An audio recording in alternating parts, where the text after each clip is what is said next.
Welcome back, and the discussions continue here on Today, and this time we're looking at how a celebrity doctor ends up harboring a convicted rapist and murderer. For over a year, Dr Nandipha Magudumana and Thabo lived in their lavish 12 million rand house in Hyde Park. Now, when they became people of interest because of a GroundUp expose, the couple fled the country. Magudumana left her children, her husband and her career to be with Bester. More recently, we saw how sparks flew in court when the couple was reunited.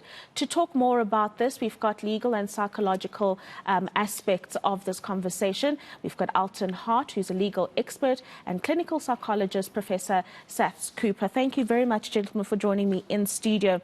And Prof, I'm going to start with you because I think everybody is wondering about the psyche of a woman who would seem smart, well put together, from a decent family, and why she would make the decision, it would seem, to harbour and be with a criminal at the expense of her own life. Well, I think that what we're ignoring is that she has had a relationship with this fellow from a long time. And that relationship was reignited during his life sentence. He and she had something going, and obviously the spark of whatever they had before she married was reignited. I think what we're tending to do is to look at her because of her physical attraction and because she has become a medical doctor. By the way, the Health Professions Council struck her off a while ago. We wouldn't be looking at her if she was not an attractive person.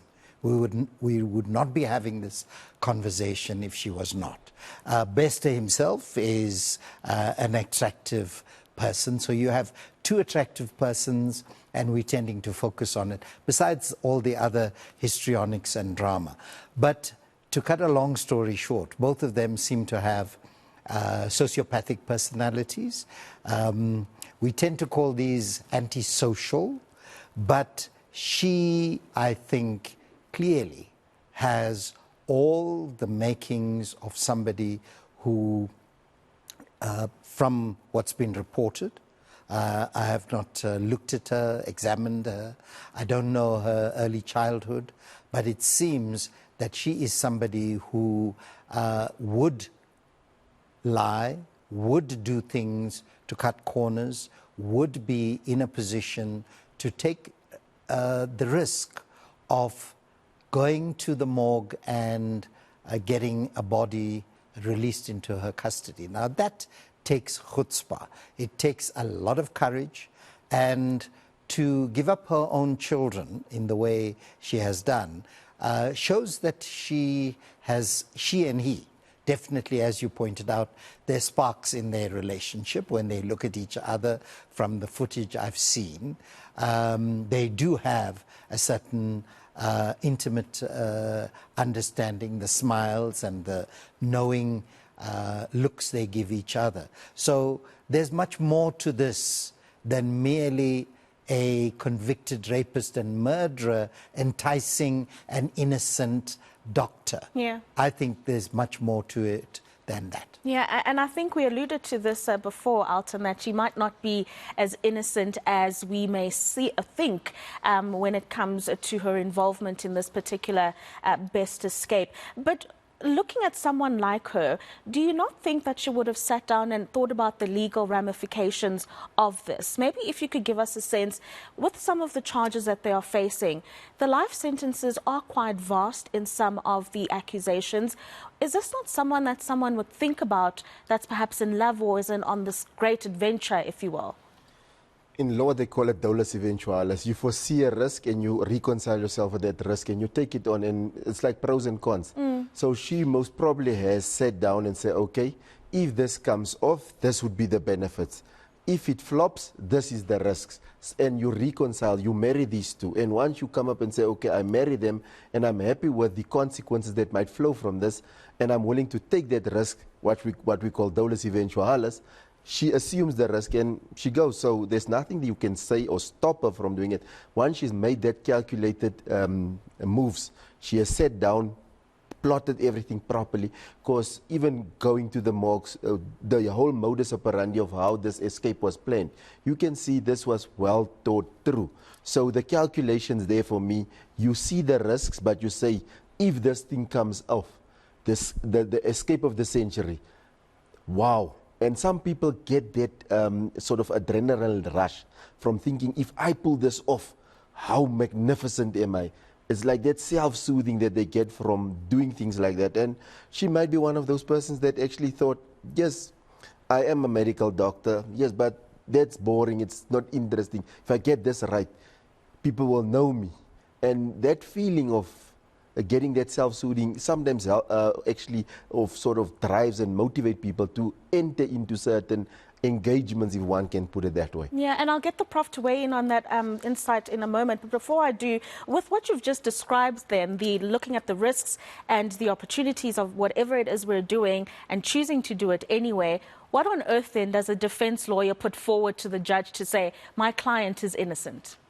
Now, if you look at a case, sometimes you look at what is the strength of the state's case. You look at what evidence and evidentiary tools does the state have in their arsenal that they can actually utilize to prove a specific charge, because there will be now numerous charges. So you look at each element, because a charge is broken up into elements. You look at, can they prove all the elements? Because if the state can't prove all the elements of a charge, they've got a problem. So you look at it, and then there is what we call technical defenses, and then you actually have the substantive ones. So you will go technically after the state's evidence to sort of half say that the state did not follow protocol, like we see in the sense of a trial. They did not secure the crime scene. So that is something technical that you say there was tampering with the evidence, where you actually go to substantive defenses to say, I actually hit somebody because he attacked me first and my life was threatened. That's now substantive. So that's where you, in this case, I would look at, they will have to look at technical things, because they cannot put her in the box and say, testify and say you didn't do it. It's impossible. It's like sort of close to impossible. Yeah. Prof, I got the sense when Elton was talking of this delusion of grandeur that might exist between the pair, that because they are well connected, we've discovered over the last few weeks, and so that at the time they probably thought that they could literally get away with murder. Talk us through that concept of having a sense that you might be above the law and indeed you might actually get away with the worst of crimes. Well, look, when you get away with something small, you tend to push the boundary. And you say, if I got away with this, I can push it further, I can get away with something more. And with the clear, explicit corruption that exists in our law enforcement agencies, including the ultimate, and that is the prison, where we're supposed to be protected against the worst criminal. Yeah. You know, in the apartheid era, and I've spent 9 years in prison, they made sure there was no opportunity for anybody to even remotely open the gate, let alone have the opportunity to open multiple gates, which shouldn't be happening. So they got away with small things. They were able, obviously, they were able to bribe their way through other things. And when this fellow got eventually convicted, they must have been planning this for quite a while. How do we do this? And she felt, look, I can do certain things. They must have discussed this. And it's alarming that the correctional services allowed this kind of deception to persist, because it seems that she had some kind of putting across that she was married to this fellow. Yes. And doing other things. So there wasn't a check by this ultra security prison.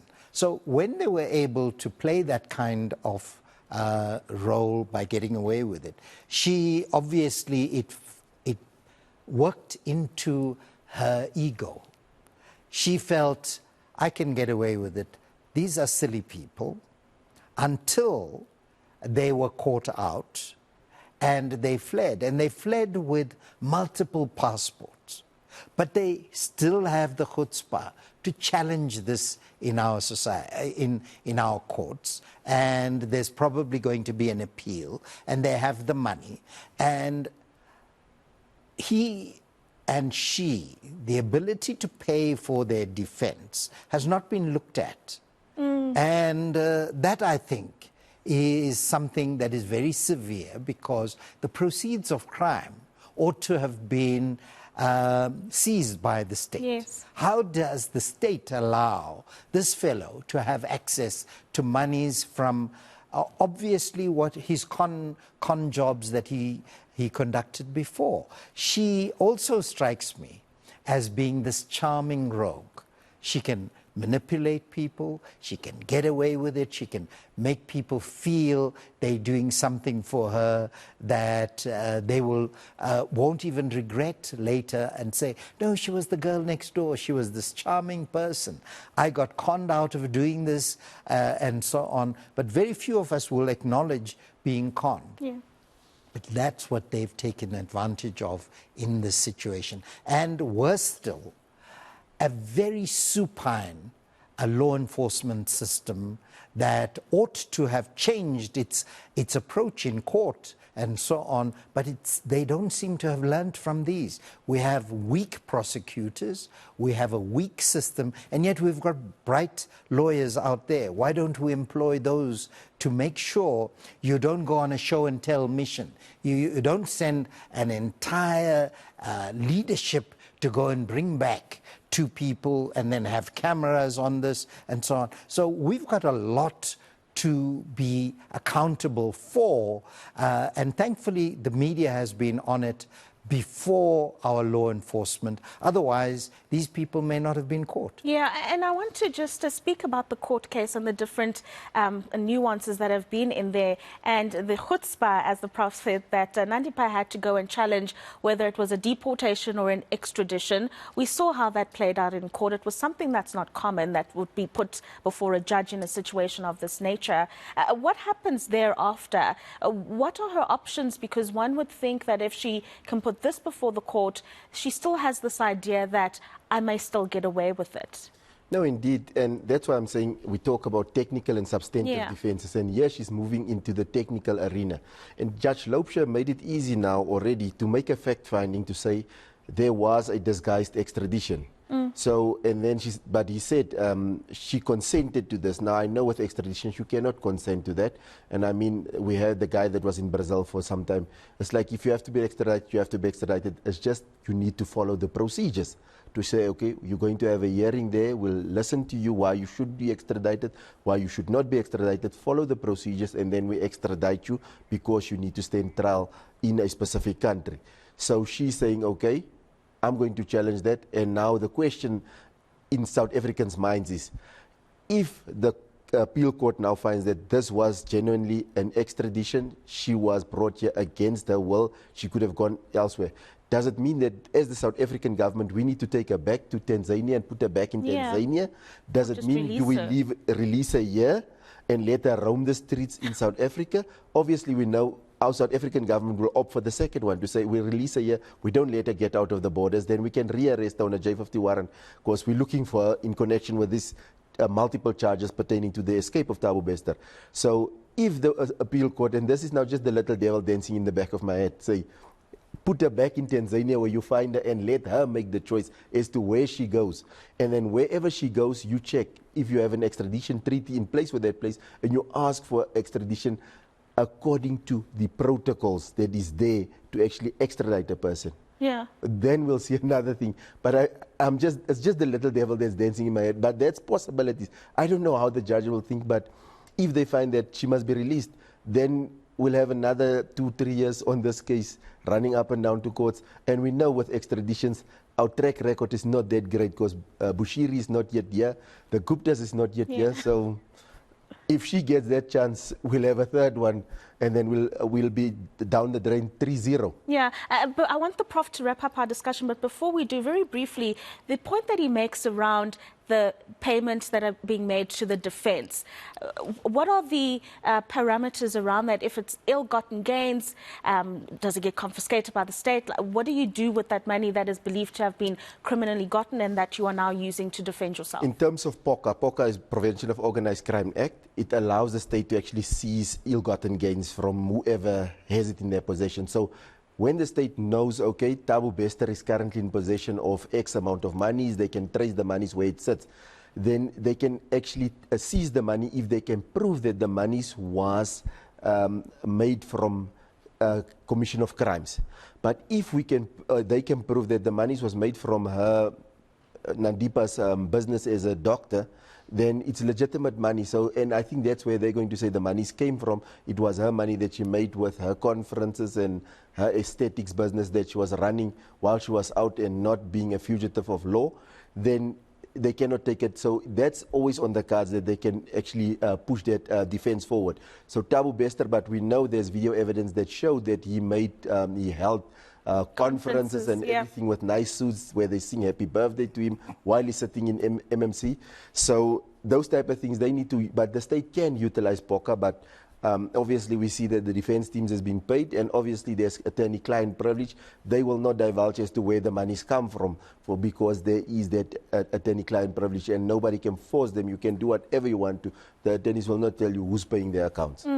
Prof, as a final thought from you, this grand level of manipulation that we've seen come out of Dr. Nandipha Magudumana and where it's gotten her, as a general sense, because we don't know anything about her childhood background, is this something that you gain from experiences in childhood, or is it a personality trait that you can indeed just be born a psychopath who can manipulate their way through anything at any time?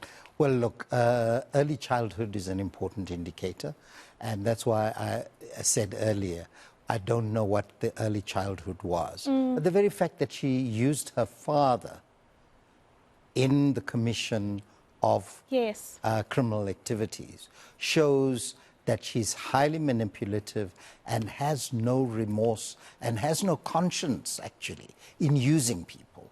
So she's done that. I think that we are confronted with somebody who has won her way through life.